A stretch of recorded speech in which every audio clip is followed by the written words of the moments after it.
Lovers. We are here.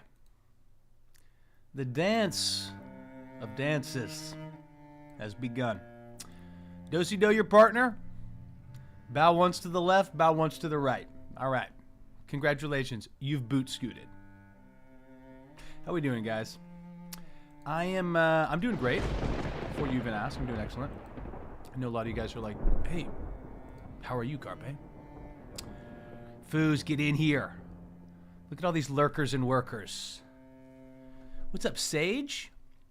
What time do you call this? I don't know. Game time? Launch time? Initiate launch. All right, guys. We got a lot on the docket today. We got a tank top giveaway. Just one of those things, man.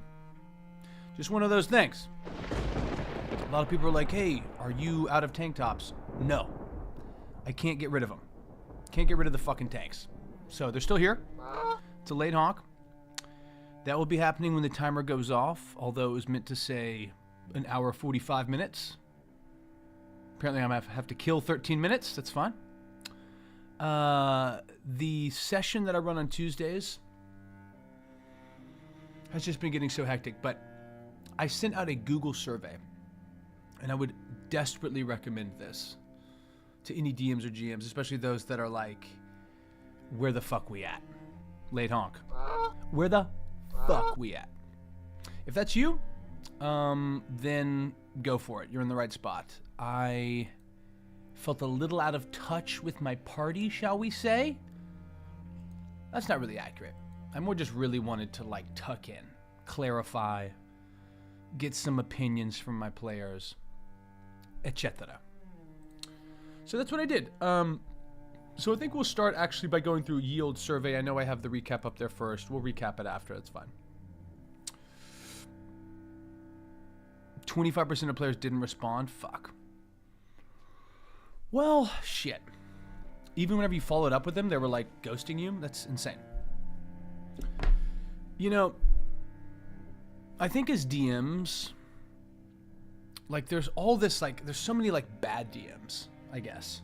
And I feel like good DMs like us, okay, are constantly trying to, okay, got it.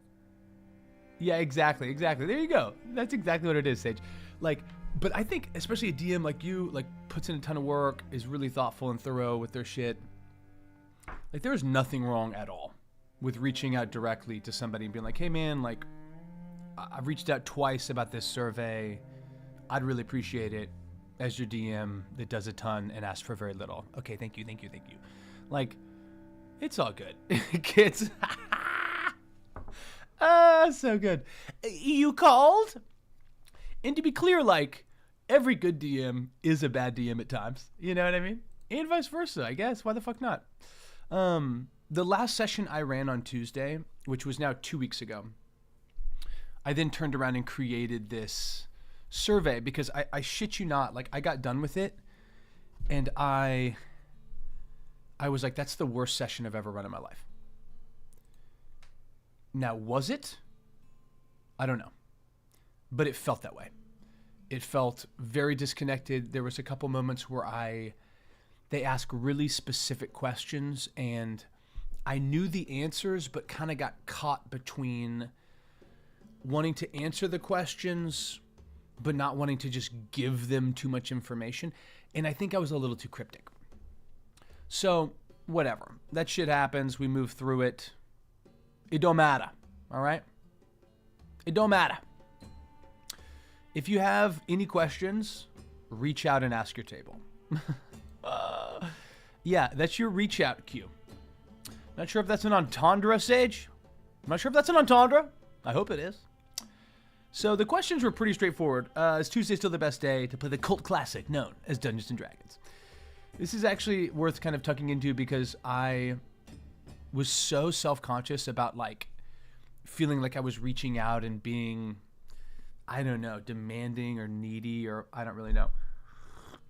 So I really tried to like punch it up and make it fun with little things like the cult classic known as. Did it work? I have no idea. But it made me feel better. So I didn't do a good job of knowing who answered what. Fuck.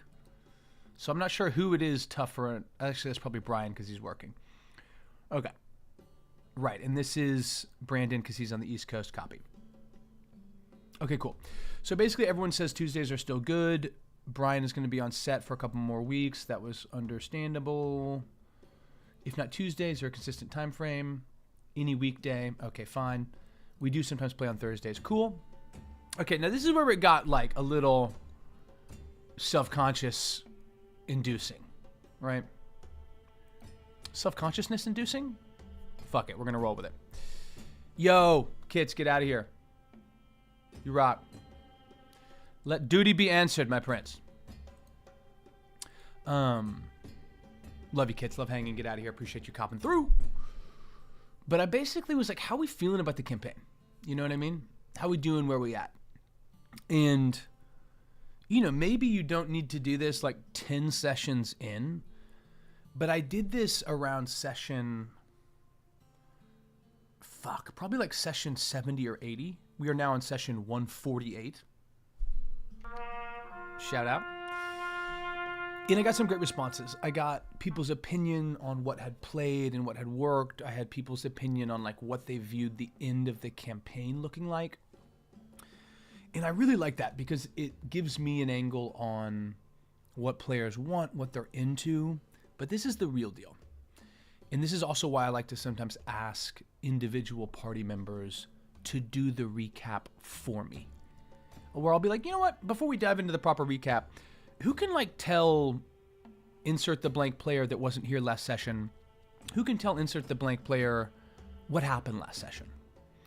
And the beauty of that, in my experience, is that you see a PC explain what their takeaways were, like what the big moments were, what stuck out to them. And that I find valuable because I'm like, oh, wow, that's how you interpreted that. Or, oh, shit, I forgot that even happened. You're right. That was important to you, I guess. Cool. So those things I think are valuable. But I basically wanted to lay it out. Like, how are you feeling about the campaign? And the responses were great. The options were great, pretty good, pretty meh, or fill in the blank. So half the party was like, pretty good. One person was like, great. They're great. And then the other two were, oh, this is probably Valner. Mad, lol. We haven't played in a while. I'm itching. I feel great about the campaign. Okay, great, cool. So that counts as a great, but basically saying like, yo, we got to play more. And I think this is Brian, because he and I talked about this separately. There were so many options, I wasn't sure of the objective. Okay, work on your grammar, Brian. There were so many options, I wasn't clear on the objective. It was very disappointing not being able to sow peace between orcs and dragons. Agreed. Now, as we all know, the seeking of that peace was meant to be the conclusion of this fucking campaign. And I actually talk about this in a little bit, so I'll save it. But I appreciated them touching on that, and I'm glad that regardless of me feeling, you know, somewhat disappointed. Holy shit, I'm just realizing. Okay, cool. But I'm realizing that for a lot of the party, it did not feel disappointing. Like, I think they were, you know, wished it would have worked. They wished they would have succeeded. But sometimes even failure in D&D can be extremely galvanizing and ultimately set the party up for even higher levels of satisfaction. You know what I mean? Okay, Google. No. Stand down. Stand down. What the fuck was... Oh, shit. Hey, Google, cancel. Disengage. I hate it, dude. I hate the Google Home. I hate the Google Home. It's my wife's work. I think it's going to be like used in court against me at some point in time. But I always try to be very kind. Thank you, Google. Thank you so much. Okay, but it just goes to show, sometimes whenever we think as a DM, like, is this working? Shit, that didn't work. Sometimes the failure of the party is ultimately what makes the success so sweet. So sweet.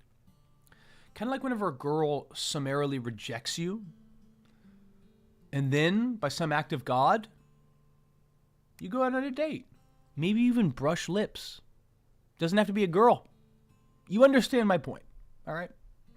Sometimes the absence of something makes the finding of it so much sweeter. Okay, this was important to me too. I won't feel the campaign has finished until, and then, yes, same thing. I put 5 options and then 1 free option there at the bottom. The Drow are defeated, driven back. The Hells are defeated, driven back. Silvery Moon is protected and restored. Slight learns Elvish. That's kind of an in-campaign joke. The Storm Chaser statues in Marcine are complete. That's another kind of in-game joke. And then this is just the open response. This is Sweet Pea. I could happily adventure forever, but Sweet Pea will continue to fight for Silvery Moon in her future regardless, I think. Cool. Okay, cool. So this is honestly kind of tough because the party is pretty split on these fucking options, which means selecting one to treat as the ending of the campaign becomes a little bit more challenging. But we shall continue. That's fine. That's fine. Information is power. So if you put out a survey, be prepared to get some responses you maybe don't want. It is what it is. And then this was the last one. This was honestly like the whole point of me writing this was I felt a little crestfallen that the culmination of what I viewed to be the campaign had, in my estimation, not really landed. Like they were aware of it, they were working towards it, and then they kind of shit the bed by wasting all of their resources and not being able to take any meaningful action one way or the other. So I just wanted to lay it out for them like, yo, this is what I had in mind. Honestly, it's kind of tough for me because I thought this would conclude the campaign. So how do we want to play this, right? What if I just did an ASMR stream of me slurping coffee? How would we feel about that? Okay, truth be told, I had planned for the crash course of the Ice Shields and Trisiladon and Reltyrion to be the finale. Obviously, the Ice Shields are the orcs to the north. Trisiladon is the Misery in blue, an ancient blue dragon who lost many of her eggs. And then Reltyrion, the Winged Jester, this ancient copper dragon that has sort of like a good and bad kind of shadow legacy of helping some very good historical PCs, potentially helping some evil NPCs. It's unclear what he wants. Anyway, sort of a Sophie's choice between 2 ancient dragons, a war party potentially loyal to the party by way of Valnar and the Dragon Prophecy, and the party itself. However, it was beautiful how things played out, depleting your resources, losing to the Scorpion, and then finding yourself too weak to save Trisiladon, or so you concluded. Felt heartbreaking and real. But it didn't lead to the climax and resolving point that I'd anticipated, which happens all the time. I just thought I'd finesse this one. What's left? The cloaked allegiance of Twin Paragraph's blind jackals and the blackguard of the Drow is a compelling narrative, but one not swiftly resolved. I just want to point this out, and not to be like, oh my god, Carpe, you're so sweet and so good. That's not what this is at all. Yeah. I'm realizing also that we are going to have to update this timer because I started it way too late. Doesn't fucking matter. Whenever there's 16 minutes left, we will begin the tank top giveaway. But this, for me, the idea that, hey, what's left is this allegiance, and we could deal with it because it's a big issue, but it's one that's not going to be immediately resolved. We'll need like 10 to 20 sessions. Of course, we could fast track it, but that's just not how I've been running this campaign. This is a very slow, immersive, grounded world. So basically I was like, what's left? You know, the blind jackals and the drow is compelling, but it's not going to get wrapped up quickly. And depending on your luck trying to find Trent, potentially might not ever be resolved. That to me is dope as fuck. Like, if you go up to somebody, especially in D&D, and genuinely, if they trust you as a DM and you're like, cool, you can try, that shit might not work. You might fail. Ooh, I love that as a player. Like, I don't like failure ever at any point in time. Overcoming failure, succeeding in the face of failure, those things are dope. And those things, I think, are representations of what you do as a DM whenever you put out the fact that, hey, this is what you want. It's possible, but you might not get it. That I find extremely enticing. Okay, so then I ask them, can you please describe for me what your character wants to do next? The most fundamental DM question in the fucking world. Yo, what you want to do? So what your character wants to do next and what an epilogue of your character might look like. So let's dive into these responses and then move into the actual prep of this campaign. I was very, very appreciative of people's responses. You know what I mean? Like, it really, really helped. And so I just encourage that, especially a long-running campaign, especially one that is largely homebrew or driven by character backstory. The more time you can spend crafting that, the more time you can spend checking in with your players and using the ammunition they give you, ultimately the more satisfying it's going to be, in my opinion. Okay. So first is Sweet Pea, our Vengeance Paladin. Sweet Pea is played by Claire. She's been on the stream a bunch. She's an absolute peach. Sweet Pea will go back to Silvery Moon to face whatever awaits her, to fight for Lady Illustrial and her adopted home, Marn and Cordelia. I love it. And then what's an epilogue of Sweet Pea? She wants to set up a guild. With the ranch home, they have that in Silvery Moon. They bought a home. With the ranch home as the base, with Marn and Cordelia, perhaps Glorious, we would train up new adventurers and set out on our now grown dire weasels on missions and stuff and keep the city safe from various goblin horns, etc. Love that. Easily done. And that's something that, because Claire and I will just talk about, you know, D&D when we're like hanging out, which is pretty frequent. So I've known this about her, but I appreciate her breaking it down. Cordelia is her sister that about a year and a half ago, they had to go to Sundabar and save. And Marn is sort of a potential love interest that was a childhood friend that helped her save Cordelia. So that's very much there. And what's good to know about that is that what's also on the docket is Silvery Moon needs to be protected and restored, right? Right here. That cannot happen until Sweet Pea goes back to face whatever awaits her in Silvery Moon. So I love that the sort of the wants and needs of the campaign are lining up with the wants and needs of the player in this case. All right, Valner. This is the Blue Dragon-born Ranger. Valner wants to find closure and safety with his team. Getting back to civilization, setting up somewhere to lay his head and Smoke's head permanently is his main focus. Peace. I love it. Cool. So he's seeking peace. That's tough because the orcs needed that peace. But whatever, we continue. Number 2, the Storm Chasers. What's an epilogue for the... Okay, great. The Storm Chasers. We embodied that name in every sense of the word. Never met a battle we didn't like. I love Jordan. He writes so well. A jewel we didn't think we could take without being cursed.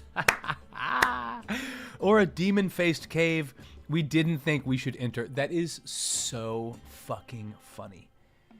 We ride off into the sunset now, but we shall ride into battle together again soon. Beautiful. Accurate. Quite accurate. Oh my gosh, Sakura! Get in here. Bugle's up. It's true, Sakura. It's true. I have a 3-month-old baby boy. Waylon Dorman. Born February 12th. And let me just assure you, it changed the measure and pace of my life quite considerably. But I'm back, baby. I'm back. Monday prep streams are locked in. See every Monday. And I'm actually beginning this week a 2-shot Call of Cthulhu with Fuzka and her crew. Vogley, Kits, Flandy, Ninners. It's going to be awesome. And that will be taking place on alternating Thursdays. But the first one is this Thursday. So, appreciate that, Sakura. Also, it's a tank top giveaway. So, great time to be here. At the end when that timer goes off, if you're in chat or have been in chat at all today, you already did it, you will be entered twice into the Wheel of Names. Please tell me that's showing up. Okay, great. The Wheel of Names. Oh, my goodness. Yeah, but tell me what you've been doing. What's been going on? Amon, get in here. Look at all you guys. Omega, welcome back. It was a pleasure to add you to the followers list on the Wheel of Names. Thank you for that. I've been making a total of 16 D characters over the past 3 days or so. No way, 4 days before yours? Let's go, man. Love that. Omega, are you also about to turn 1? Respect. Respect. No, I don't know very many people with February birthdays, so thank you for that.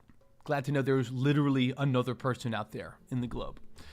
Sakura, what's been going on? Total of 16 D characters over the past 3 days? That sounds glorious. Any particular reason, or are you just kind of on one? You know what I mean? Also, do you roll D6s or do you do point buy? And then lastly, which was your favorite character? I can only say that I managed to talk myself into a scary story as a DM. Oh my god, Amon, break us off. Exactly, the Wheel of Fortune. I just turned 42 in Feb. Very well. Very well. Age is just a number. Evie, get in here. Give it up to my spiritual older sister, Evie. Though I presume you're probably younger than me, Evie. But you rock. Thank you for having my back. Thank you for coming in here. We stand for Evie, y'all. All right? But yeah, perfect day to get in here, guys. I'm not going to do it right now, but I will go back through and add everyone that's in the chat. You know what? Let me just do it now so I can stay up with it. So there's little things. There's so many little things, guys. For example, it's so much harder to copy and paste links on PC. Why the fuck is that? Eevee, disaster, cool. Amon. Foos, Bogley, Kits. Who else we got? Eevee, Red Sage, get in here, you bitch. Yo, age is just a number, all right? But it depends what the number is. No, Control-C, Control-V, obviously. I more mean like if you hard press something that is a link or an email address, etc. The only immediate quick options you have here are copy link or save as. Now, granted, that's probably something I could adjust. But I'm just out here voicing my concerns. Okay, who else do we have? Okay, we have everybody. Guys, if you're lurking in chat and you want to be added to have an additional role on Ye Olde Wheel of Names, speak now or forever hold your peace. He got a hand of coins and a key. Curiosity got the better of him with only one character. He followed the drunk NPC. Oh, whoa. So do we know who the drunk NPC is, Amon? Will there be consequences? Curious? Okay, this is Calder. This is our Storm Cleric. Extremely talented. This is also the lawyer. For anybody that watched the Rules Lawyer video that I made, that's Max. He's the best. Okay, Calder is concerned about the Hells and obviously the greater war between the gods. Yep. But is trepidatious about the party's ability to effect change on our own, especially after getting our heads kicked in by the ice shields. Yep. He'd like to gather more information about what's going on, but ultimately clear our names in Silvery Moon, help unite the cities, and possibly the Drow to drive back the Hells. Yes. And eventually work to retire at his temple in Sundabar. Love it. So, this is great news. And I want to just point out, obviously, the greater war between the gods. This, for me, is an example of how in D&D, especially when you're running a campaign that stretches 2 years, 3 years, 4 years, right? And back me up. I welcome any opinions on this, as always. And this is an improv tenet as well. They call it resting the game in improv. And it exists in D&D as well. But that need to, especially when something has been established or referenced or emphatic world events point to a conclusion or point to a derivative, i.e., oh my God, the gods are angry, look at the comets in the sky, or whatever, right? That sometimes you have to kind of rest the game. Leave it alone, not reference it, move forward with the plot in other ways. In the War of the Gods has been one, well, it's one that like is built into the Dragon of Icespire Peak, in a way, by way of Thalos. But it's one because of Calder's backstory and because of Thalos and Dragon of Icespire Peak that is deeply rooted in the campaign. Thalos has kind of been dealt with. Scaravan was really the god of the ice shields, and they didn't really deal with that. And what's really left is Bala, the goddess of blood. And I love that he brought that up, because dealing with Trent or dealing with the Hells will inherently bring them to the intersection of the War of the Gods. If by some hook or by crook that doesn't occur, like they end up just going to Silvery Moon and trying to negotiate with the Drow, and then we call it a campaign, for example. Calder's epilogue, because I intend on having either a stream session with everybody or one-on-one sessions with everybody. But that session, even if we never get there, Calder will deal with this War of the Gods in the epilogue. And just because we're on the subject, and to not to like brag, but just to showcase how I work, this is something unused, right? I'm at the very bottom of a 200-page document. Dear God, 282-page document. Here I have unused. This is stuff, some of it has been copied and pasted from page 20. Some of it was copy and pasted from, page 220, right? But one of them at the very top, first off, shout out to Brandon. I already got you in there though, bro. So I'm going to strike this off. Where we at? Where you at? I always struggle to find the strike through. I'm really coming across as an ancient man. No. Wait. Hold. Son of a bitch. This is me just trying to take a quick moment. Yes, you bitch.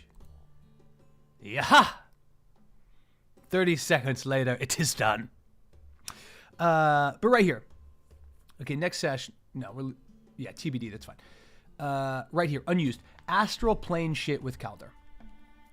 Every step of the way, for years, Calder will occasionally have dreams, or in some cases, literally move into the astral plane.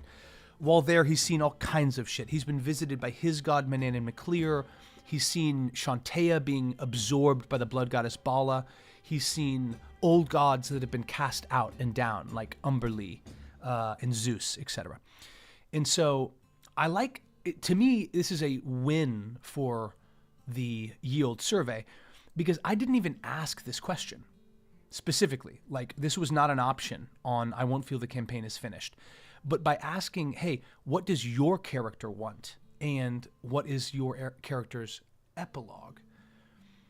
You're just able to like get directly filled in on what is at the top of your party's brain.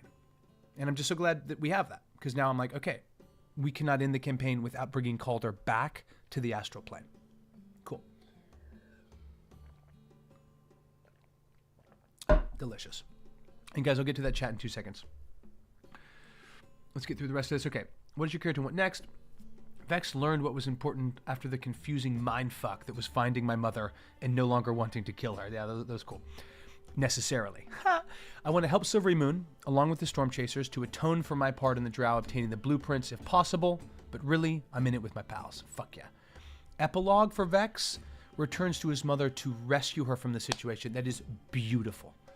She saved his life by more or less like stepping forward into a bad situation in his stead. And now Vex, potentially as an epilogue, can return the favor. It's cool. Halstead wants to go to Raven Rock. Great. That's where it feels to me right now that the party is on the way to Raven Rock. So that's cool. That's built in. There's a lot there. To share the news of Gleb, and he wants to avenge Gleb if possible. Great. Glorus wants to travel into the Hells and try to seal it from the material plane. Okay, that's a bit of a rogue option, Glorus, but I'm not surprised. God bless you. Okay, cool. So just to have this, I'm going to go ahead and add it to my Icebar Peak. Next session. Epilogue. Next steps. And again, like, do it however you want. But for me, it's very valuable to get this information. Because, like, especially after the session that I had 2 weeks ago, there was this sense for me of, like, it just didn't feel right. It felt like we were beginning, like, a fourth act. Like, a whole nother arc. And I was not emotionally and energetically prepared to do that without checking in with my party. You know what I mean? Like I designed the prophecy of the dragon and the Sophie's choice of these two ancient dragons that were both kind of opposed, and the action forcing crucible of these Ice Shield war parties being sort of a pressure cooker that would force them to action. And as is often the case, it just didn't fucking work. And that's okay. That happens, man. Okay, so let's check in with chat, and then we will move into the prep, and then we are out of here. Why is that constantly coming up? Get out of here. Okay, cool. Great. Amon, appreciate you breaking me off. Evie, don't worry. I feel like I've asked Evie no less than 8,000 questions over the past 10 days. So Evie, don't worry. All right? You save that mental RAM. You save those calories for something else. All right? Don't you worry, girl. I'm the man up in this piece. Denzel said it for me. Okay, a question of mine. Would you do this to a fellow stranger you never met before? Oh, got you. I mean, fundamentally, Amon, if I'm stealing from a stranger, I'm welcoming disaster, right? Especially depending on the DM. Now, if you succeed, then cool, no big deal. But that is a dice roll on your part, pun suggested. The drow, he played a drow, and the NPC opened the door and he saw a trap aimed at the entrance to the house. The trap was a sort of shotgun contraption. Hilarious. Okay, so he got him. He listened to headed, no breathing, no sleeping.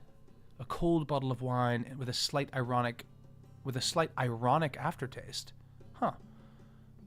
Okay, he placed a blessed silver coin in the kitchen to notice if he deals with vampires. Interesting. Okay, so that seems to me interesting. That seems to me like, is this in Barovia? Like, give me a little more info there.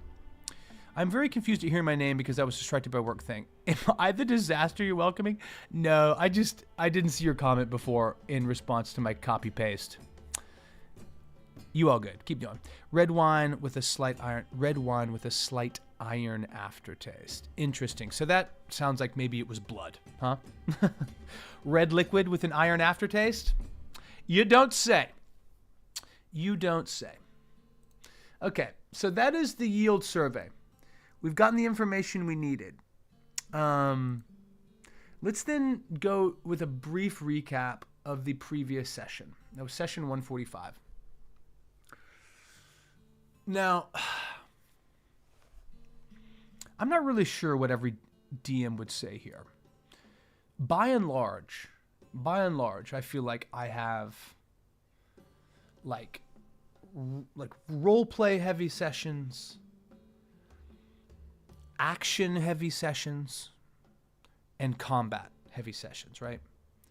There's other examples, and obviously like a good session has pieces of every bit of that pie. Fine.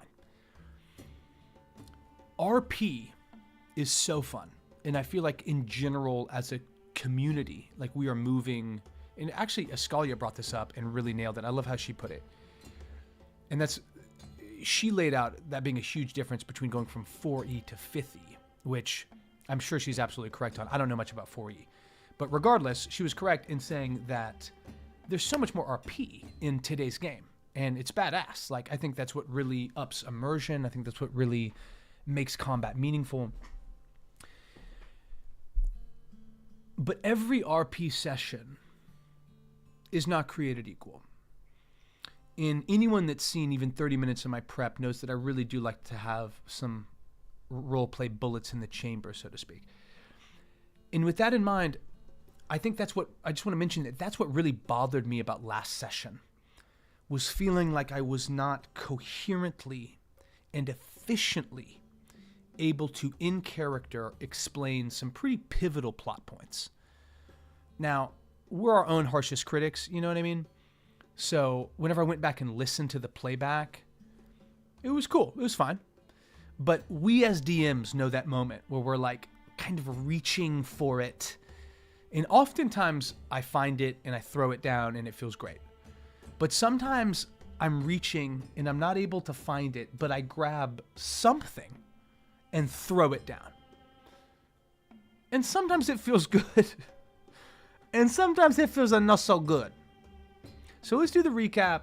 And I remember I like immediately, maybe the next day or the day after, wrote this recap. Partly because I was so frustrated about feeling like I hadn't done a good job. But that is a move, writing the recap. That is not something I've done in like a year and a half. So just goes to show. Sometimes things happen, and for me, I'm like, fuck, I fucked it up, late honk, fuck. And sometimes in those times, like, maybe you did, maybe you didn't, whatever, but like, use it. Go back, see what worked, tuck into it. Whenever you do the recap before next session, you as the DM can choose what you highlight and what you minimize. So it's all good. I love that, Omega. Okay. And you were hanging out when Ascalia was being interviewed. Okay, got it. Like, I love the idea of there being more combat, like, wrinkles. That to me is fun. And I'm not even sure what they would be, if it's armor class stuff or thrown weapon properties or bleeding mechanics, right? Or whatever. I think that shit is super fun and ups the realism. Obviously, adding more rules can sometimes make it more clunky. And combat can already be pretty slow. But yes, that's my takeaway. I appreciate you echoing that. It seems like there just wasn't as much consideration for roleplay. So I'm glad to kind of see that in place. I've always thought blood tastes more like copper than iron. Interesting.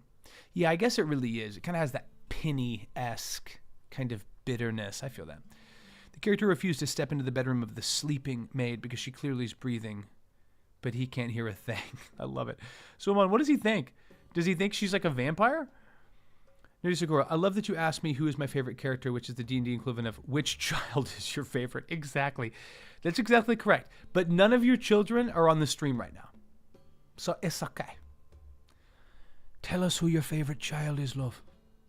Whisper it in our ears. It really is hard to say. I know that my favorite character is Tarragon. My boy Terry. Fuck. R.I.P., dude. Barovia claims another hero. All right, whatever. Let's dive in. So, the recap. This began, they're in the Underdark. They're deep within. They fled Trisillodon's lair after not having the strength to defend her. And they basically went into the Underdark and spent several days traveling. They almost got ambushed by some ropers. They avoided it. The party's level 18. So, sometimes I just don't want to waste my time, like, tossing out some encounter that they're going to blow through. But sometimes it's fun to do that and let them win in, like, 3 players' turns. But they went down there, and they basically were heading back with a drow that they met, a man by the name of Jordanese, who is from the city of Fromage. He was a bit of a strange man. He grew moss, and, he had this little place with his wife and his children, his 2 daughters. And once they came back to the city of Fromage, they found it was in flames. And as they pressed closer to this burning village, the stretching shadows elongating in the absolute darkness of these underground caverns, they saw a tableau of horror, of rising blood, of hissing demons, of embodied demonic energy.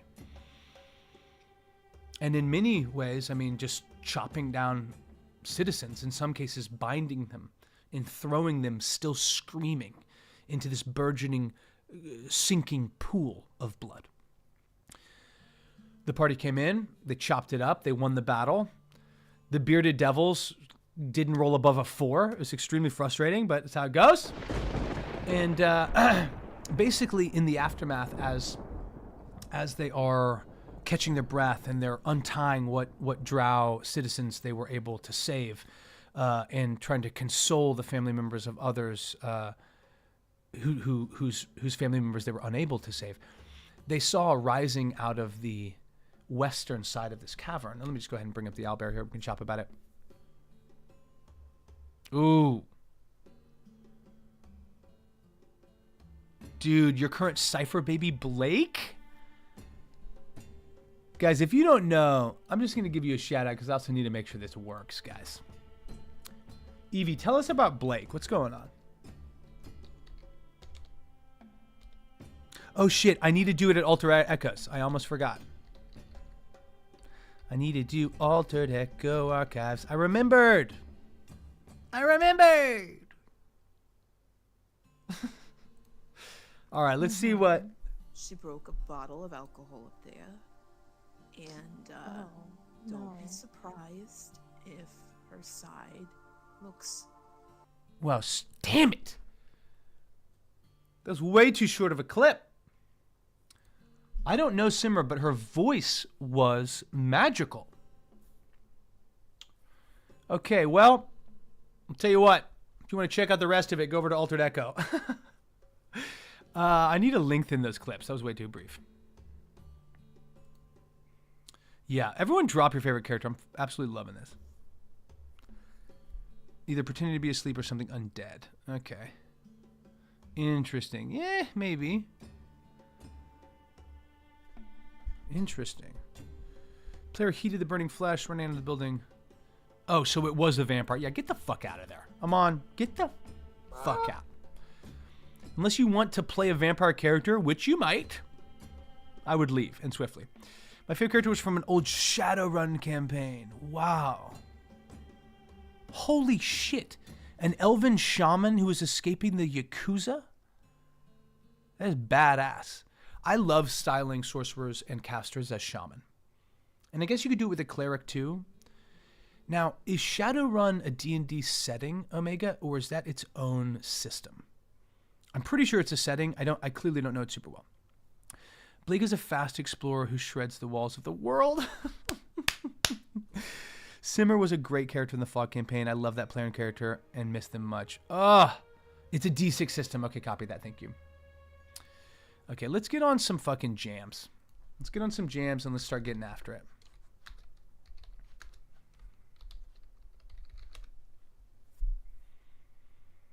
Okay, copy that. So Shadowrun is a D6 system. Got it.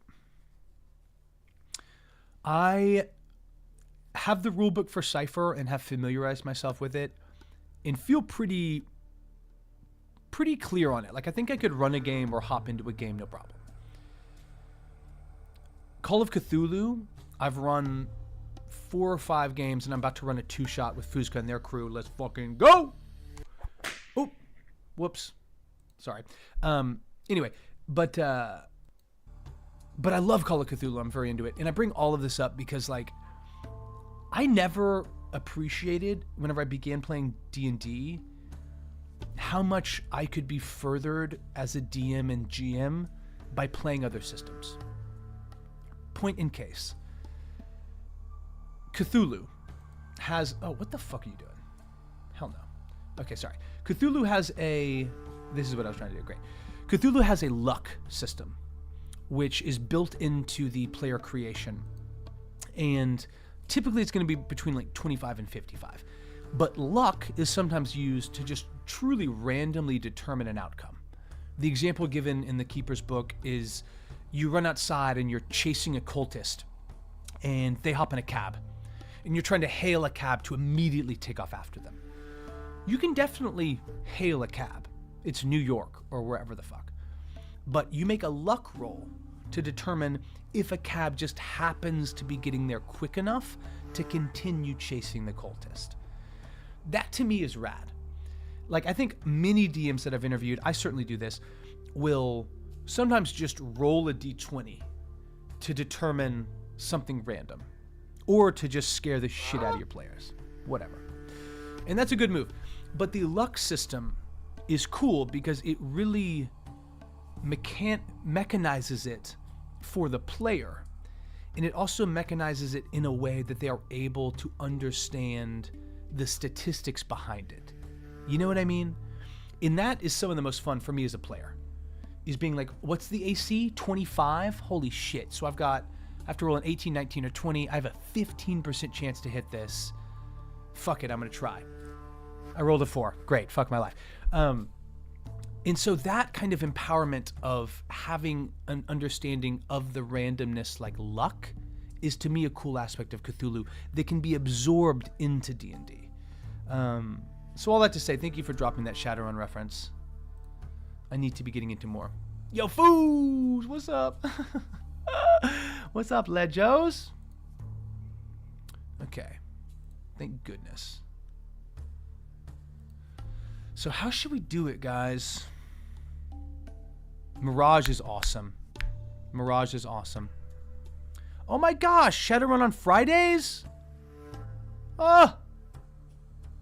This is incredible. Okay, Blake is kind of a cross between the shit-talking of Deadpool and the Flash. Dude, I love that. So he's like a cocky super speedster, like Kite. I love that. Cyberpunk 2020 with fantasy races, that's very rad. Okay, so it's more, okay, awesome, I love that. So fantasy races, but in kind of a dystopian future. Cool. 2 chances. One is Matilda. Matilda is the witch, I remember her. Love it.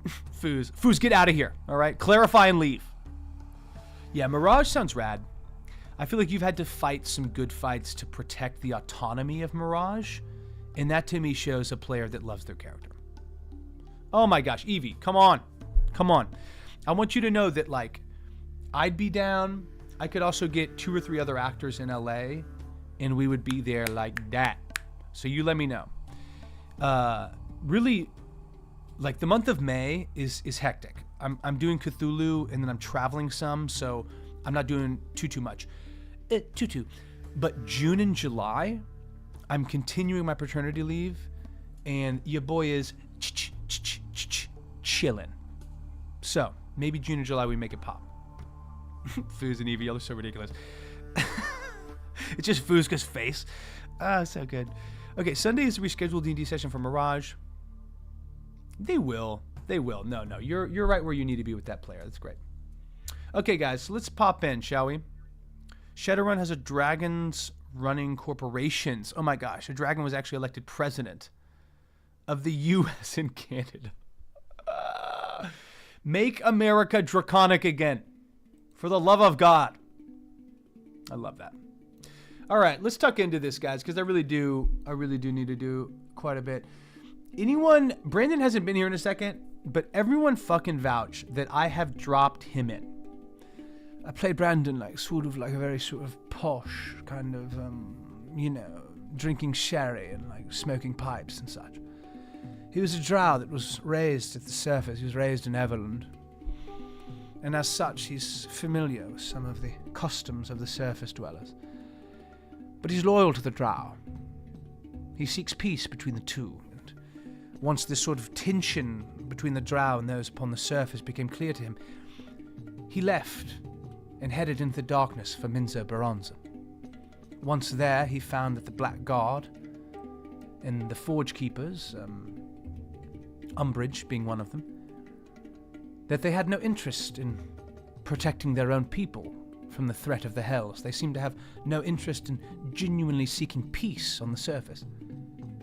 They simply pressed upward, obsessed with taking Silvery Moon, obsessed with using these mythal blueprints to destabilize the wards around this ancient jewel of the North. And the other person, along with Brandon, where are they? Where is Xander? There he is. Is my boy Xander. Now, Xander was actually like a half-elf wizard, or he was a sorcerer, I kind of forget. But he was actually played by a real-life friend of mine named Alex, who got too busy to play and kind of had to leave. This was years ago.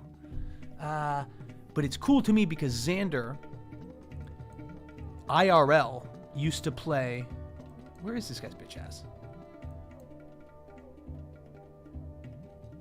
All right, whatever. Oh, here he is. Used to play with Slight. Now, Slight is the monk. He's the way of the open hand.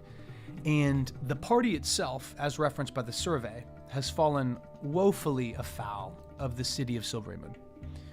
And I wanted to both reintroduce them to this as well as reinforce the fact that, like, hey, just because you guys haven't dealt with it doesn't mean that the situation went away. It's actually becoming worse by your neglect.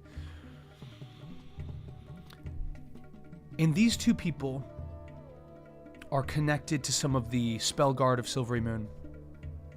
And basically, we're coming down here on a fact-finding mission. They were confused by the rising of the Hells, much like the party, and they were suspicious of some of the spell guard, and rightfully so. So this was a moment of bringing together more or less like two separate parties of heroes.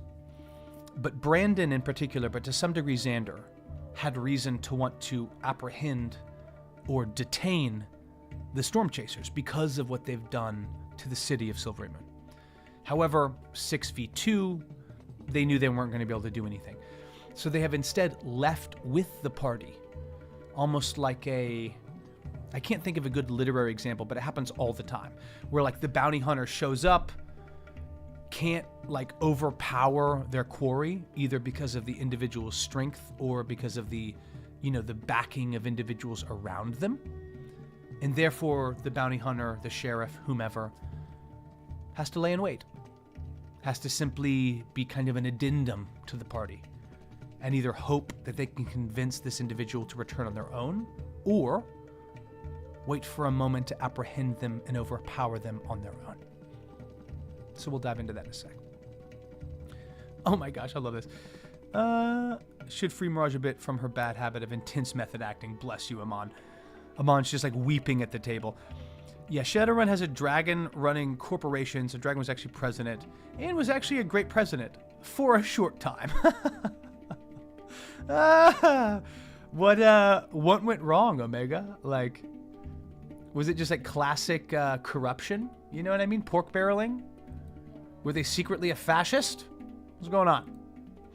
Last Thursday, Dr. Ash Cole avoided the room when our cleric used Speak with the Dead. Because of their occultist background, she might freak out. That's interesting. Speak with the Dead, Amon, is like one of my favorite spells. Hands down, bar none, I fucking love it. Got assassinated. Ay caramba. Unknown if he planned it or not, like he might actually not be dead. This was just an angle. That's incredible. Okay, so the battle concludes in the Underdark. The Hells are driven back. Some of the Drow are suctioned into this pool of blood, which is an open sacrifice to the goddess Bala. But for the most part, they've stopped it. As this sort of reunion between Xander and Slight and the emerging of this Drow bounty hunter, Brandon, there's tension. It's revealed that the Drow leadership, the Oathkeepers and the Black Guard, feel they have really won the war against the surface, and that recently names from this list of true names were traded by the Oathkeepers to a contact they have on the surface. This trade was made for the exchange of blueprints to Silvery Moon, a map of the ley lines creating the inner and outer wards. And this was basically Umbrea and Trent making an exchange. So the party learned, like, hey, the Drow have that list of demon names that you found forever ago and had stolen from you, and the fucking blueprints that you gave to this villain were traded to the Drow.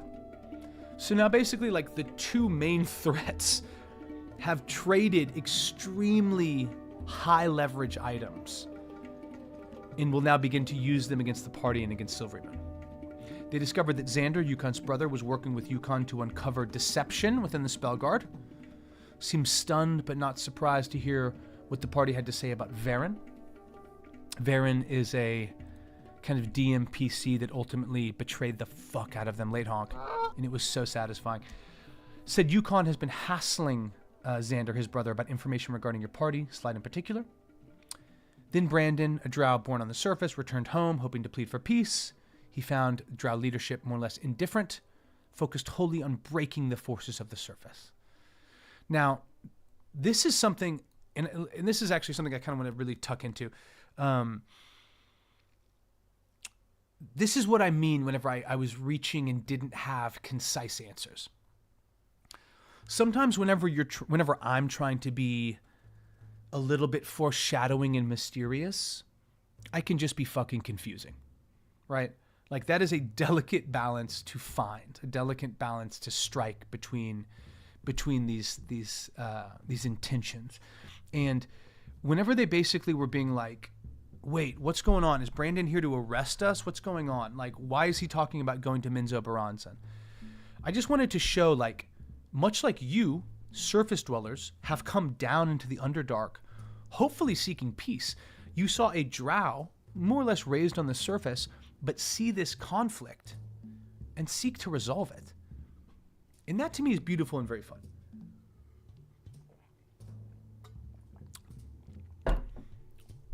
And lastly, but certainly not leastly. Lastly, but certainly not least. You know what? This is the most leastly thing I've ever said. It was mentioned that a half-drow, half-fiend sorcerer by the name of Telkun was thought to be behind some of these troubles. Despised by drow and hated by the hells, this powerful sorcerer was known to travel by way of a moving stone tower, similar to what you saw north of the Evermoors all those months ago. Has anyone in chat ever read the Silver Marches PDF? It's a 3rd edition campaign setting, and it is absolutely bananas. It is so good, so good. But they introduced this encounter called Telkun's Tower. And I'll be real with you guys. Your boy was zooted off his ass. I was zooted. It was probably 11:45 p.m. I've imbibed not an insignificant amount of Afghani kashish, as is legal here in California. All right, back up. And I'm sitting there, and this is like 2 years ago, 2.5. The party is now really starting to move into the world that I've created. But I'm starting to panic a little bit because I run a very slow campaign. Like each day of travel, we more or less do. And now they're about to travel for like 3 weeks from Phandalin to Sundabar. And so to really kind of subsidize some of that and to give myself a break from having to create like an enormous amount, I was just Googling around for different adventure settings. And I found this 3.5 setting called Silver Marches that, dude, is just absolutely out of fucking control. It is so good. They are so specific. They build out so much lore. That's where I got the Myth Awards. That's where I got the Spellguard and Lady Illustrial and even Sierra, the drow from Enzo Baranzan that stole the list of names. And for me, that is also why anytime a DM is like, yo, I don't fuck with homebrew settings, late honk. Anytime they're like, yo, I don't mess with homebrew. I mean, I don't mess with campaign guides. I only do homebrew. I always want to say, like, that's totally rad and very epic and super commendable. But you can also just steal things from campaign settings. For me, even just having the maps, I'm like, yo, that is worth it to me. Yo, Gervanch, my boy.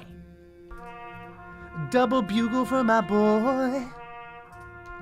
Yo, bugle's up for a real one. Let's shout out Gervanch. Dude, how the F are you, my man? Gervanch, dude, don't believe the rumors. Your boy is back. I'm back. Monday. Chodo, bhai, chodo. Bye. Ooh. Yo, I know what bye means. Bye means like dude or boy. Look at my boy. Yeet.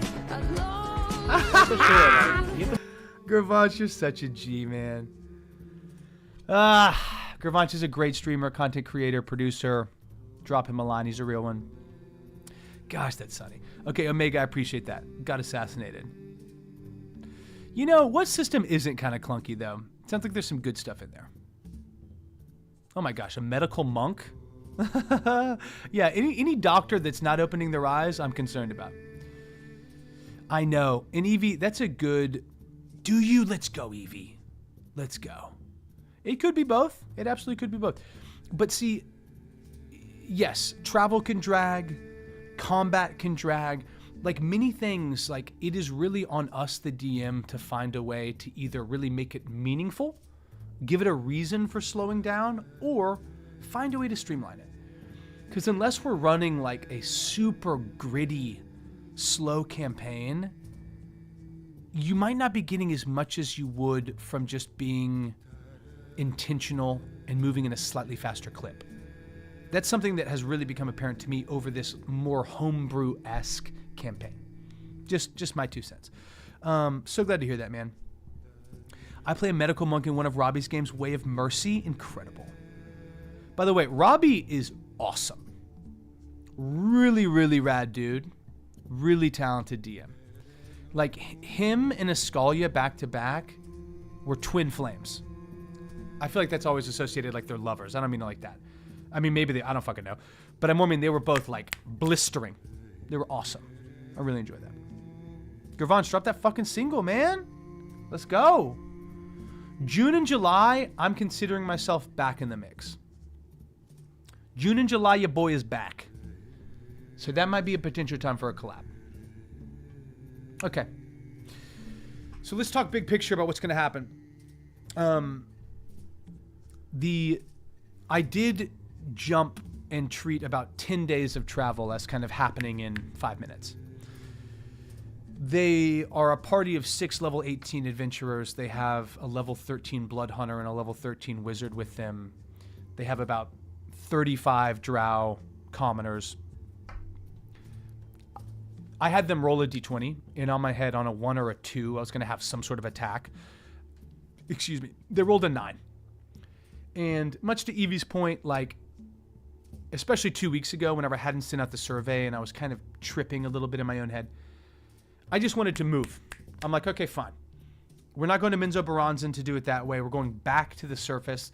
Then let's get to the fucking surface and see what happens, right? They rolled a 9. That therefore meant that they were going to take a little bit longer time to be able to come up. But I described the dark roads of the Underdark, these sort of enormous hewn pathways, many of them in these kind of half-oval ensconcements that disappear into darkness. And it's an odd thing. You know what? Let's just go ahead and do this. Let's go ahead and just start this, huh? I'm kind of feeling the groove. Let's just roll with it. And then I will get back with the chat, guys. I appreciate it. I'm just kind of feeling it. I'm going to do this.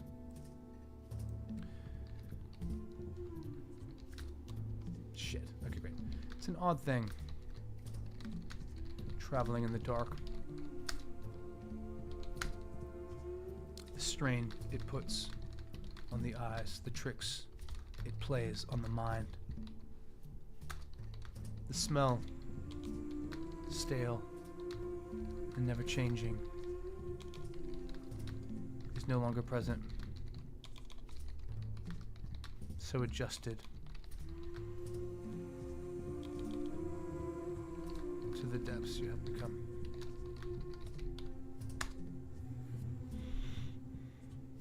You left the ruined village of Fromage.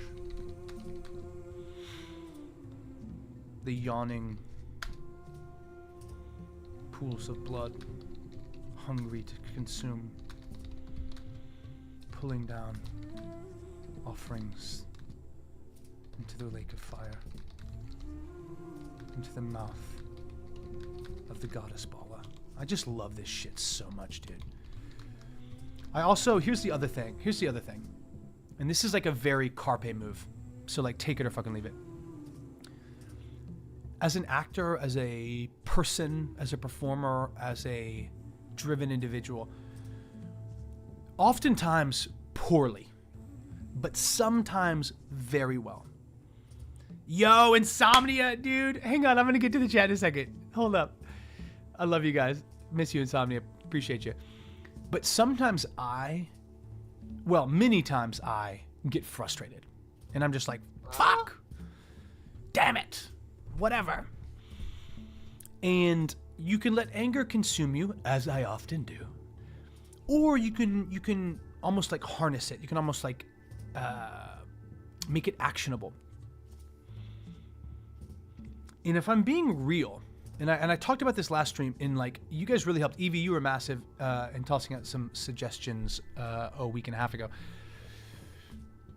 But sometimes I think it's wise when you're disappointed with the way a campaign has gone over a short section to just crank that shit up to 12. Like, I mean, like you don't want to just like, oh, rocks fall and you die. But like they're going to come up to the surface, having been in the Underdark for like 3 weeks, and they're going to come up to a north that is near collapse. I mean, raised fields, collapsed barns, ruined houses and families, wandering groups of broken and hidden peasants, perhaps former soldiers, separated and broken that now are hiding out in these small enclaves, either waiting for the drow to pass by, or waiting long enough to be able to throw down some sort of new allegiance to these burgeoning groups of power. So I put that forward instead of like me trying to backtrack to be like,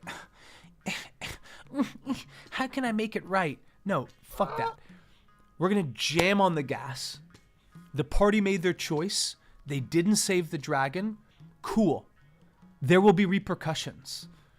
But let's move forward. Let's take the information that they gave us on the survey and move forward to a new, hopefully even more satisfying conclusion. And before I jump in the preamble, let's just say, Insomnia, you a fucking real one, boy. You a real one. Yo, on Thursday I'm running a Cthulhu game with Fooz's peeps. Yes, dude. It's true. Guys, if you don't know Insomnia, get to know him. But should we start taking bets on when he's gonna fall Seth! over? Get up! Get up! Seth just falls out of the chair. Honestly, that is a great cross-section. What's going on? Why's going on? Don't worry about it. Just grab your popcorn, pull up a seat. Okay, I love it. Insomnia, you're the best, dude.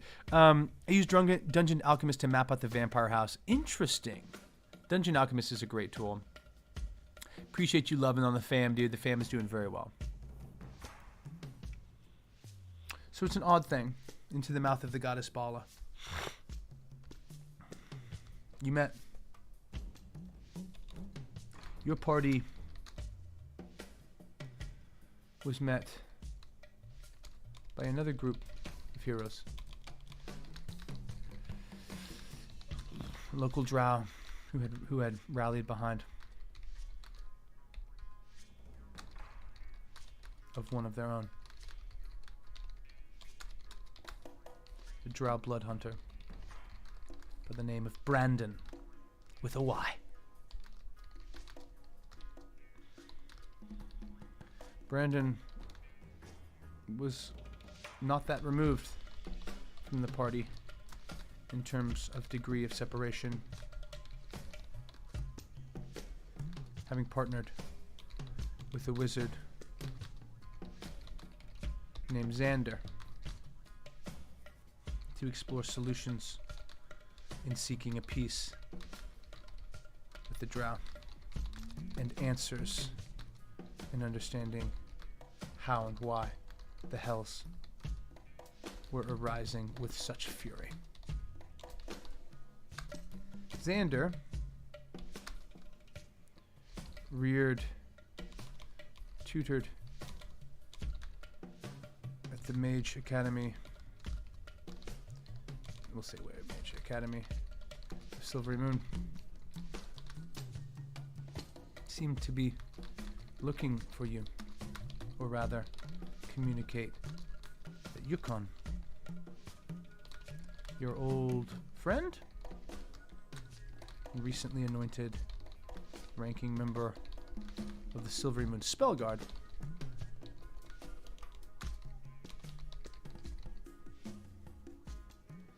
was looking for the Storm Chasers, demanding they come to the moon to answer for their alleged crimes. As the blood and sulfur slowly dissipated,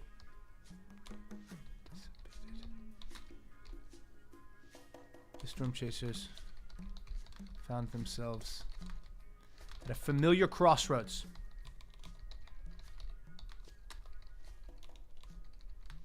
The forces of Drow and the surface, between the pull of the old gods and the fallen.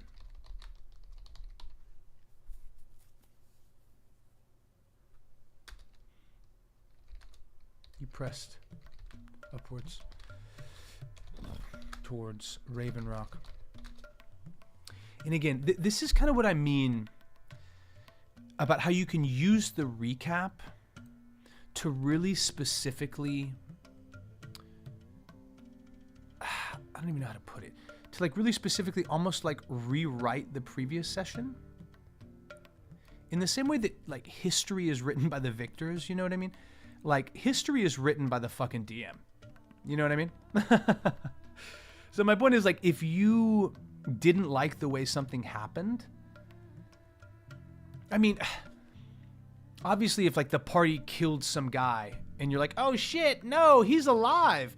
You don't want to just come back and be like, actually the mage you killed is alive. But if there's any gray area with how you presented something, the recap can be an excellent way to above table be like, hey guys, I wanted to make sure I clarified all the information you received last session because I know it was a lot of, you know, lore bombs or whatever. So X, Y, and Z. And I find that helps everybody, but it definitely helps me feel better about consolidating like the truth and the beats of the story that we're collaboratively creating, right? That's such a good way to put it. Exactly, Evie. You can change the perspective of events. Completely agree.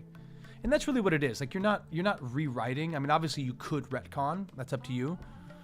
But reframing is oftentimes more effective and all you need, you know?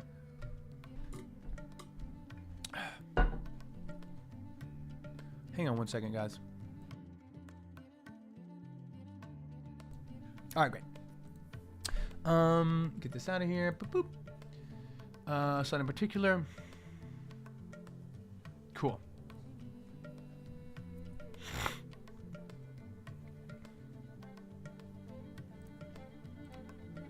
Raven Rock. And what remained of the gathered forces of the north.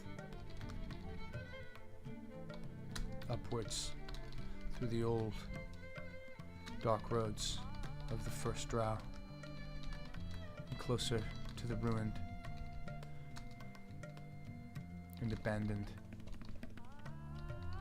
cities of the first dwarves, hewn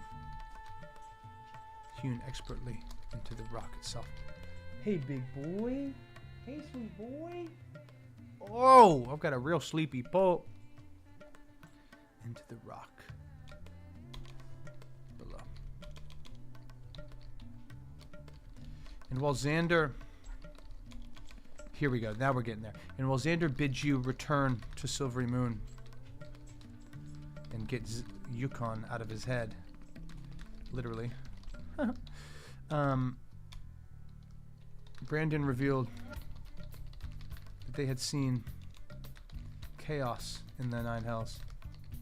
Demon princes in arms and destabilized by the list of names. He said he had traveled to Minzo Baranzan seeking peace and found no soil there within which to plant it. Lastly, as the hungered whispers moved towards a roar inside your head, Vex, you heard the name Telkun spoken aloud. A half-fiend, half-drow sorcerer, feared by the drow and despised by the hells, seems to be meddling, to have a finger somewhere in this hellish pie. A sorcerer known to travel by way of a moving stone tower, not dissimilar from a seemingly from a stone tower that appeared north of the Evermoors, seemingly out of thin air. A tower tower in the shadow of which. Oh, an undertow. Had betrayed. Shit, what are they called? Oh, what are they called? Okay, sorry, I'm forgetting my own lore here. Hang on, we're getting there.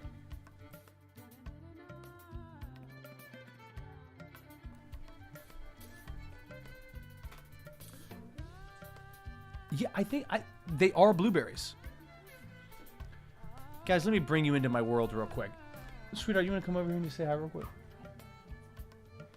She has no pants on. Oh, give me this boy. You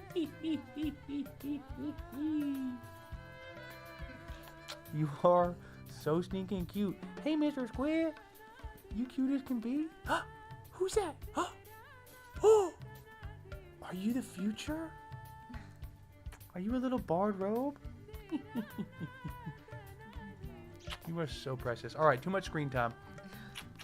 God, he is so precious, baby. I'll take him for a walk as soon as I wrap this. Okay. So I put those in Marley's breakfast. I think so. I don't fucking know. But there was 3 of them. I'm blown away if that happened. Alex, that's my wife, my beloved. Oh, so cute. And that's my little boy, Waylon. Hello, hello, hello. He really is like the cutest thing I've ever seen. I'm already like, I cannot stop kissing his head. He's like the sweetest thing. Insomnia! Yo, you just missed Waylon, bro. You're the man, dude. Truly. Love you. Miss you. You better believe that my boy Tomanthy Blast is making an appearance in this upcoming Cthulhu stream. So watch your ass. Yeah. Okay, good. You saw it. I can't. He's just so cute. No, what my wife and I were just discussing is the fact that, and I noticed this as I was coming back to take it off the starting soon, is that there's a couple blueberries that are just sort of strewn about the floor. And I don't know what the heck's going on, but I know that I occasionally give blueberries to my blueberry boy, who is my dog, because they're good antioxidants for his health. But I think apparently he started to spit them out. Baby, if so, that's incredible. But I bury them in the actual kibble. I don't know how he's able to separate them like that. Plus, I thought he liked blueberries. You know what I mean? Whatever. Okay. Insomnia, you're the best. Yeah, I guess he is tired of the blueberries. Who knew? You know?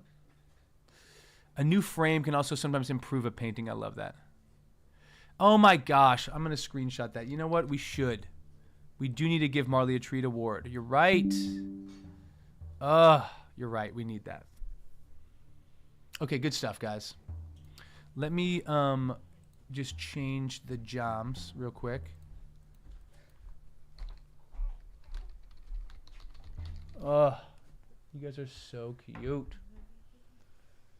Thanks, babe. I know, that's what I said. Like I said. If I get up too early, I'm going to drink a whole pot of coffee. That's just what's up. That's just where we're at.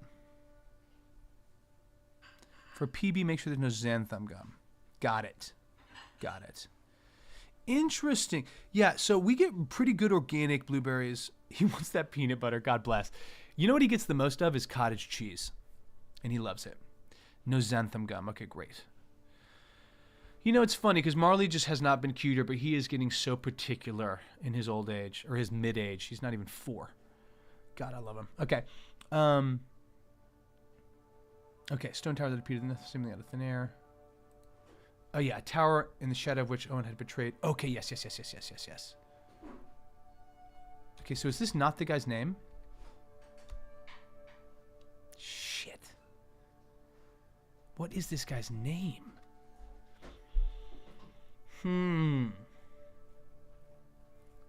Shit, okay. No, you know what? No, I've got it. I've got it right here. Soquin, there it is. Okay, Soquin. This is the guy's name.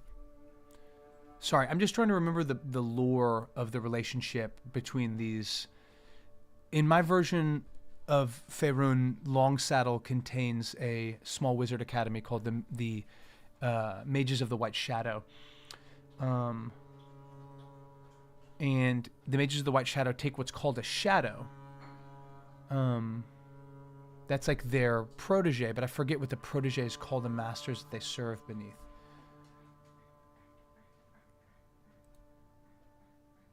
To lose his shadow, blah, blah, blah, blah, blah, blah, blah, blah, blah.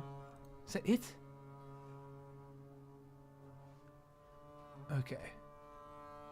Okay, fuck, I guess that's it. Okay, fine.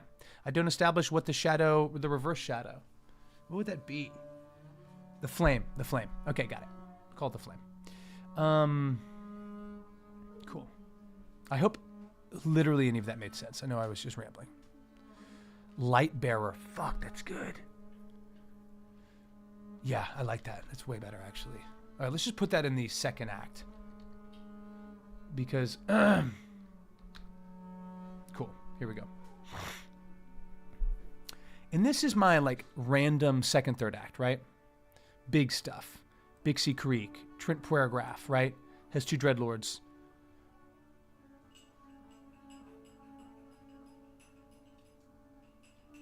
Yes.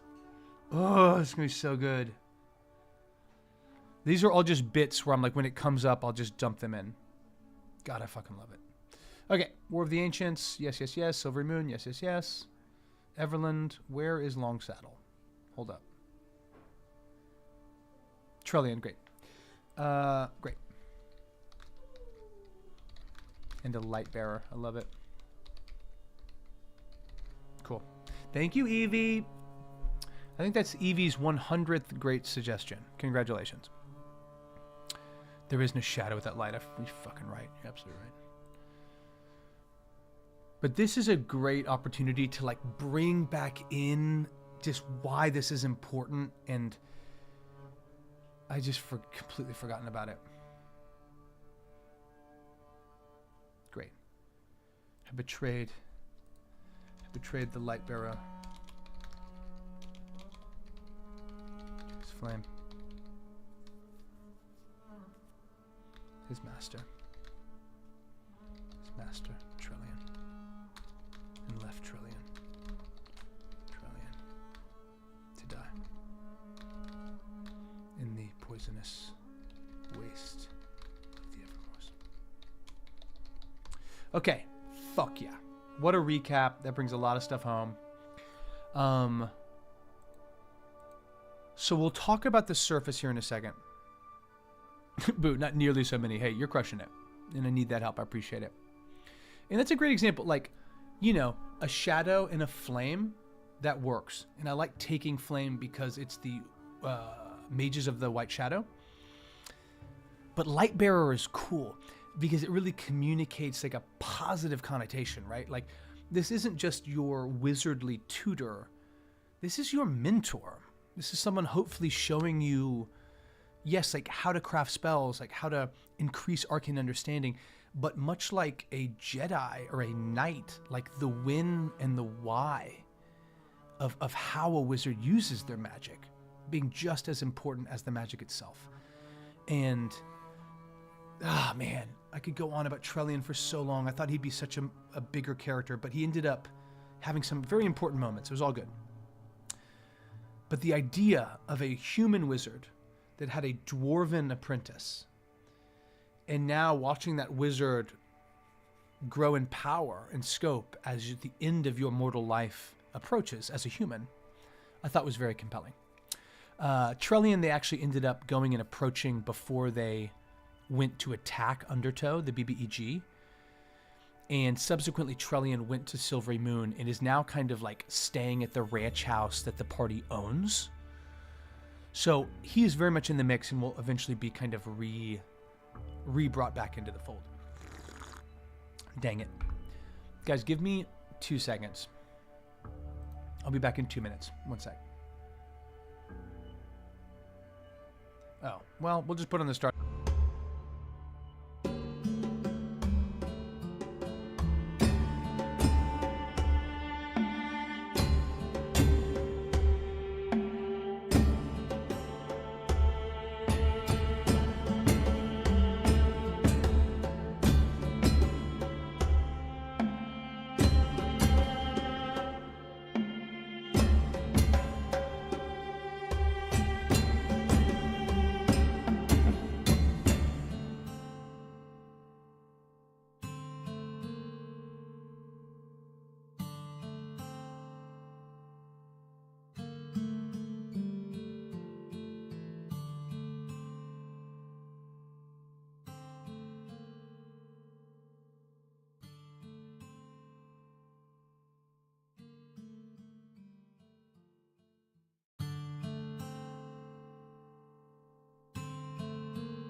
Okay, sorry about that, guys. Thank you for your patience. Thank you for your patience.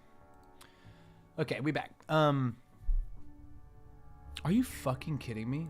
Oh, damn it. That's why it happened.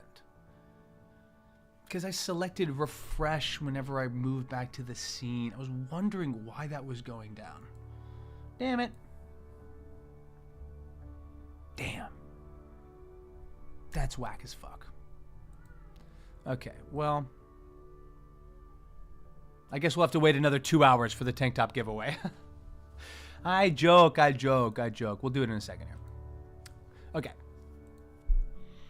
But see, this is why, like, stuff like the survey and then trying to keep exhaustive notes ended up really, really helping, like, coming together here. I forgot kind of about the fact that Trellian was betrayed right in front of Telkun. Now this is fucking wild. Wow, let's just go to the top here. I'm literally gonna write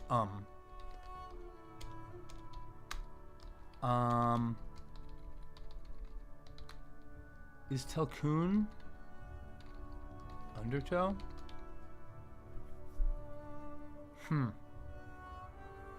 That's interesting and something I might have to pursue. Yo, Brandon! What's up, boy? Get in here. Doing so well, man. Doing so well. Let me shout out my boy Brandon with a Y. Look at him here. There he is. Drow Blood Hunter. He sort of talks like a very sort of posh kind of man. But he's coming on behalf of the spell god of Silvery Moon, seeking recompense and answers for the betrayal there of this party. And he's essentially like a bounty hunter. He's trying to bring the party back to Silvery Moon, and it's led to a bit of tension. It's been very nice. Let's fucking go. No, dude, they haven't offed him. Exactly. How you doing though, Brandon? What's going down? Perfect time. I'm going to add you to the Wheel of Names. ADD advantage. And then we also had Insomnia roll up. Let's go. So session 46, they'll come up through the mine. Like, this is fine. This I have no problem with at all. That's just going to be like a warm-up encounter before they make it to the surface. The first thing to hit you is the smell. Pine trees and grass. The lingering frost broken through by the greenery of spring, of the approaching spring. You blink your eyes, struggling to adjust to the brightness. As the seconds stretch into minutes, you look up to see the blinding orb in the sky is in fact the moon. Even the heavens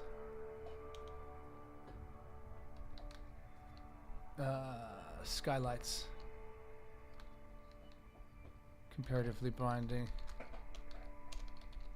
to the absolute darkness of the Underdark.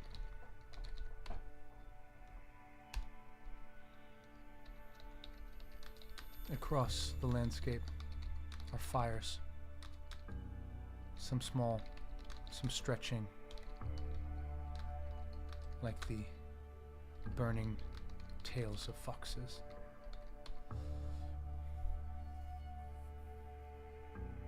Cool. Great.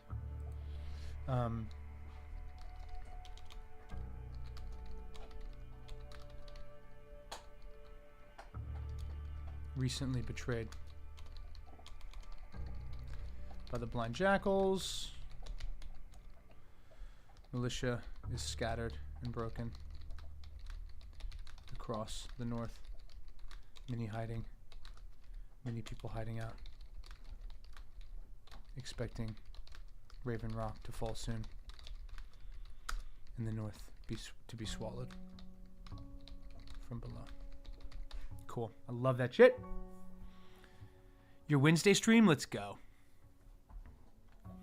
And are you, that's amazing. So you're doing prep on it, and then you're also going, like, is that the Wednesday game that you stream, Brandon? Am I making that up? Okay, we'll go ahead and remove the countdown because we're about to freaking do it because I accidentally restarted it like a goof. Like a goof. That's great to know, dude. I'm doing a Cthulhu stream on Thursday. And it's so funny, like, because I do a lot of DMing and GMing, but so much of it, I can't stop goofing. But so much of it is, like, so much of it is offline, you know?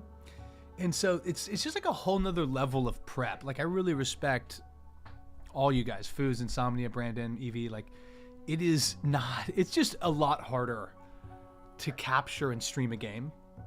And it can already be challenging to just do the prep and run the fucking game.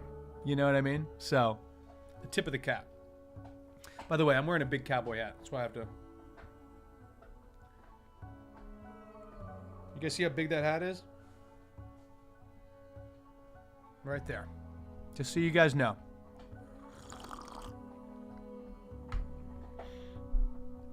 I got a big head, I got a big hat, dude. That's how it is, Insomnia. You know the size of my hats, all right? You know what they say about a man with a big head? Tiny brain. Teensy baby brain. I have a question. Would it be funny when Mirage goes a bit insane during her guard shift, and the next player finds her wrapped in a strange illusion through her free disguised self-spell? Interesting. Would it be funny? I think that would be fun. I think whether or not it's funny will, like, probably depend on the party's reaction to what happens. But dude, I like that. How I could see that working really well, Amon, is if you take the watch shift, right? And maybe on a piece of paper, or I don't know if you're playing digitally, you could DM them, but discreetly communicate to the DM what you are disguise selfing into, right? Because then I think it can be really funny to deal with the fact of, like, okay, so-and-so player, it's your turn for watch. You wake up and you see a female wood elf wearing plate armor, you know, or whatever. Like, that can be fun. I think if the party is aware that you disguise yourself, it might not be as satisfying. That's my 2 cents. Okay, so the surface will come up. They'll see this. Perception check. Sliding scale of success at 14. And this for me is going to be them basically seeing the fact. Fires. Tracks of those that fled. These are all things they could potentially see. The grouping of owls in flight. Subsequent nature check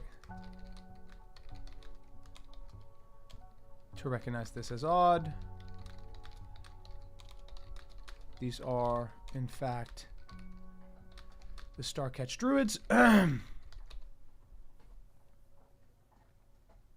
then I just want to make this down, but get this down because I'm not sure.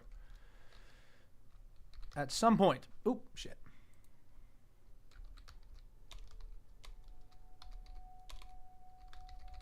At some point, Brove,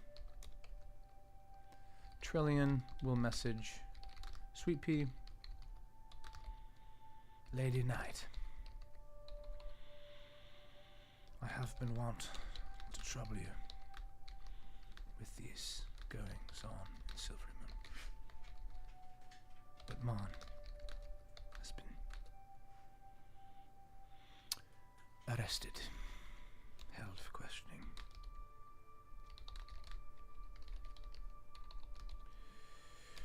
So Trillion will message Sweet Pea, and at some point, Paywan will message Calder or Valner. Hunter. Hunter. The wild. The wild seeks new roots. It is said the ice shields have been scattered, that they throw down their weapons and wander south. The slack-eyed, like, what would it be? What would you call that? Because, like, what I'm going for, I love when the party gets out of pocket. They've been in the Underdark for like 2 weeks. Now they're going to come up and shit will have changed. It's almost like they're shell-shocked, like, you know, soldiers that have wandered out of the field of combat. The weapons, the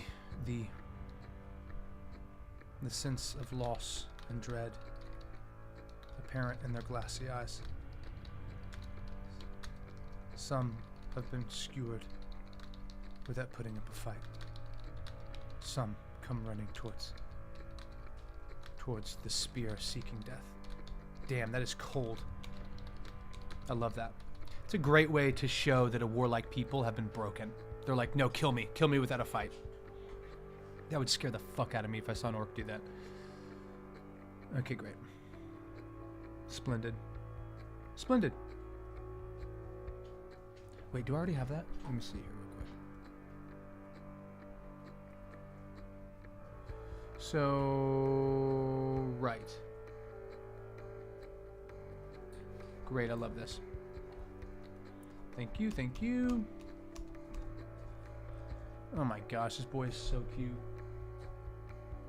I don't know if you guys can hear that Mar has just come over to chomp on this bone about a foot away from me. So, extremely blessed. Great. Then I want to add this because this is part of the Raven Rock situation. It's very, very satisfying to me whenever I can take things from the unused and put them into the next session. It's like an enormous joy.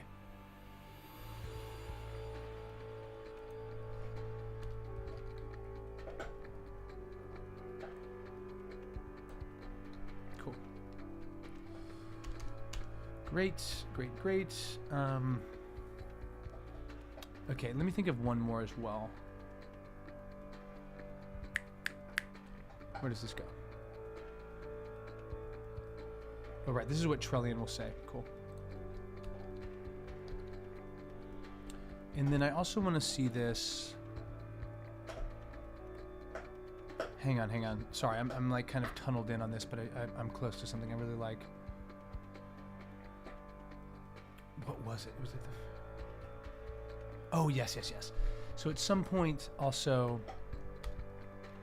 Halstead's nephew, the half-dragonborn, will reach out in confusion and desperation. Cool, I love that. All right, mugs, the time is upon us. The time of the tank top giveaway. Now, ye loyal few, all right? Prepare yourself. Prepare yourself to potentially win a tank top. As we move now from the prep screen to the screen of wheels. What about the tank bottom? That's hilarious. That is a great joke. I've always been more of a tank bottom. Hilarious. Like she pretends to be a witch with a skeleton hand.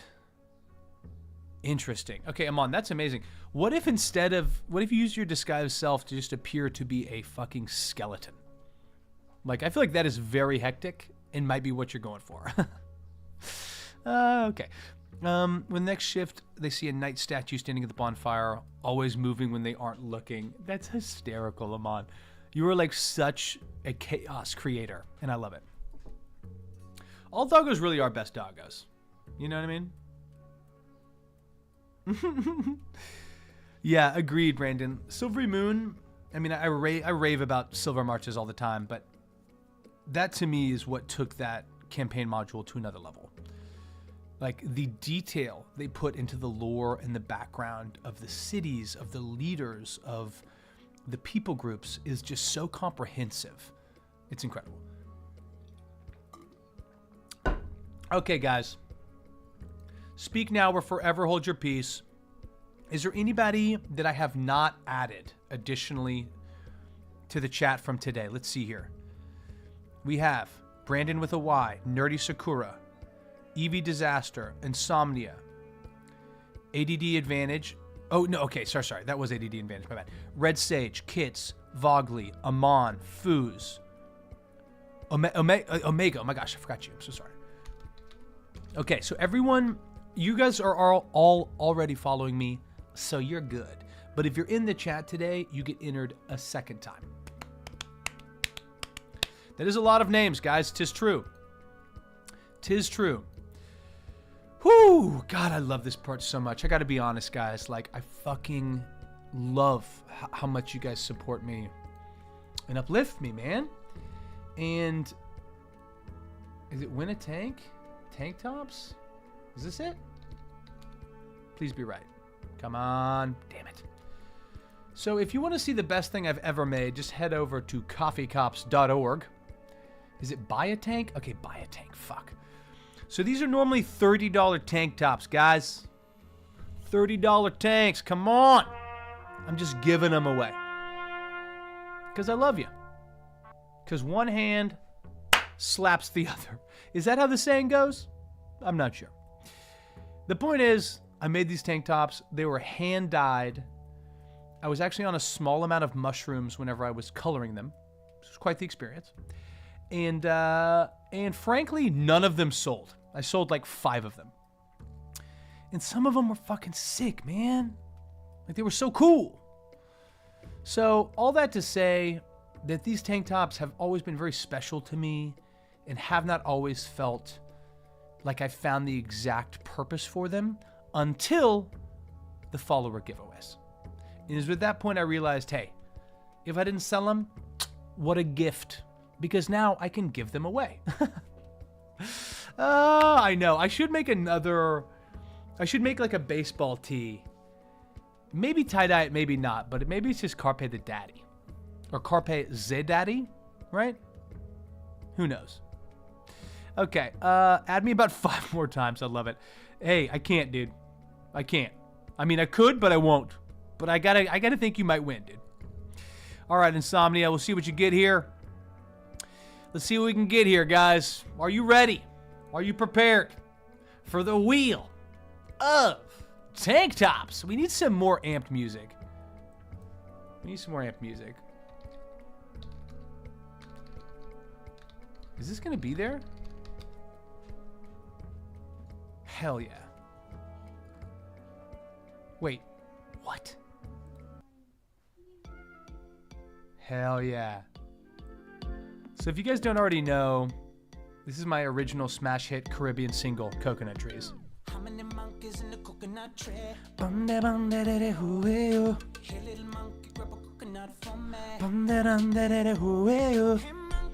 The point is, the vibe's got to be right.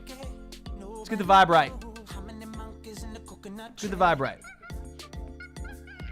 Insomnia, just save it to your watch later, bro. That's all this is. Hey monkey, hey monkey, how many monkeys in the coconut tree? Okay, this song's a bop, dude. This song's an absolute bop. With the coconut trees raging, are you prepared to spin that wheel? Okay, here we go, guys. I really hope it's someone in chat because that's way more fun and it's never happened. But here we go. I'm about to click it. Hold on to your butts. Hold on to your butts. Here we go.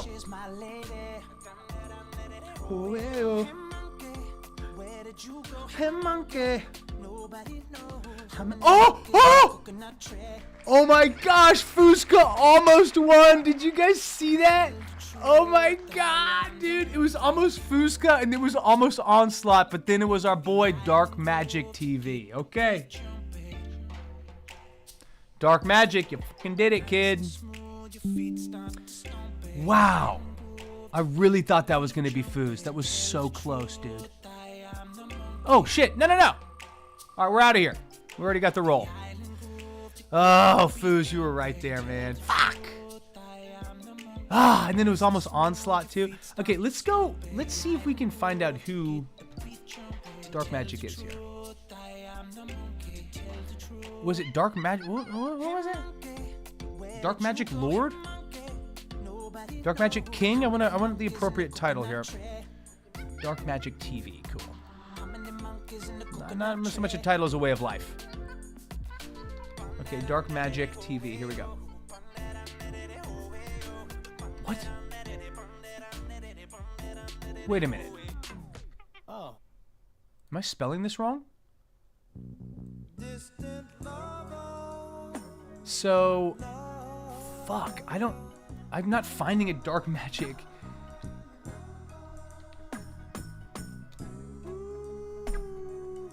Damn it, guys.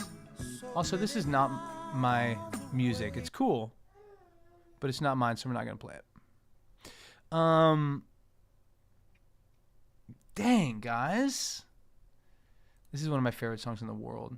It's a beautiful jazz song. Whenever I lived in Paris, I would never turn the radio off this jazz station, and they played this, Sky Turning Gray, by Brad Meldahu, a lot, and it was very good. Okay, I don't know what to do here. There is no Dark Magic TV. Fuck.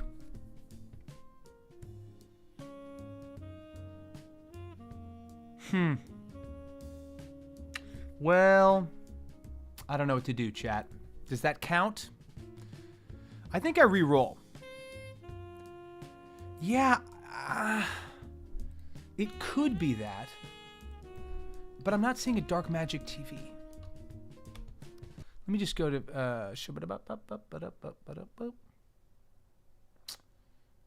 oh fuck, I changed the thing. Okay, we're re-rolling. Screw it. We're going back, we're re-rolling. Run it back. No. That was not the roll.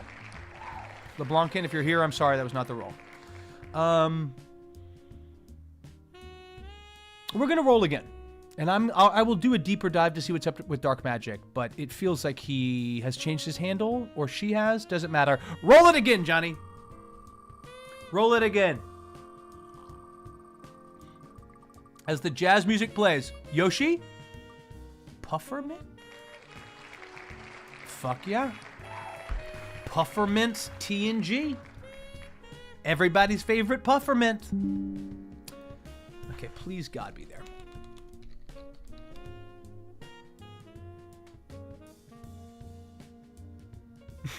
Okay, y'all, this is... Alright, whatever. Okay, congratulations, Puffermint.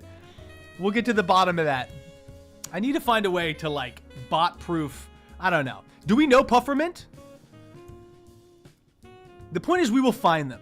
Black Magic TV, Puffermint. Puffermint. If you were there, I will find you. Look, Insomnia, I need to deputize you to go Nightbot giveaway.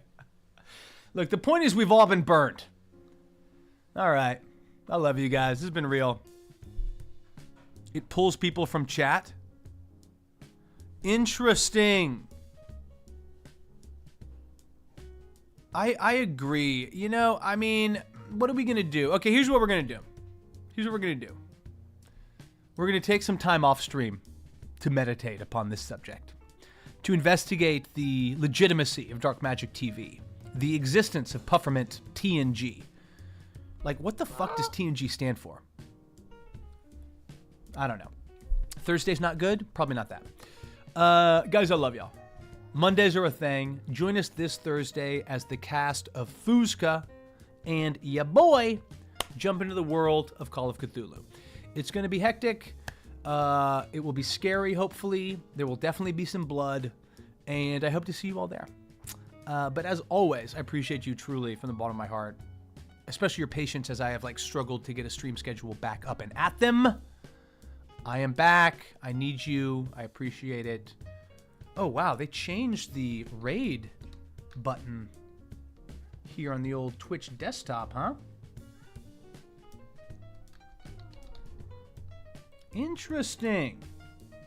Okay. Okay, Snick streams? Let me see. Okay, screw it. Rhyme of the Frost Maiden, I like it. Now, every time we raid one of these, it ends up that they are actually... Trixana, you also had a 15. Hang on. Are they speaking Spanish? Excuse me. Ayúdame, ayúdame. No one is talking on the stream. Hang on. That's correct. Cool. Okay, they're speaking English. It just took a very long time to get there. Okay, so we're gonna bomb in on snack streams. We're back, everyone. Hopefully, it's a tasty treat. All right, Bon. Guys, I love y'all. You're down the pier, I appreciate you halfway coming down. through so You much. can start to hear them sort of chase. Like, give I and chase need after you. to kick it with you guys. It means the world when you guys come through. Trixana has overtaken you. That's what I need. And All right, the thank you for coming to through. dash. Wait a minute, let me catch up on this chat. Impossible. Impossible.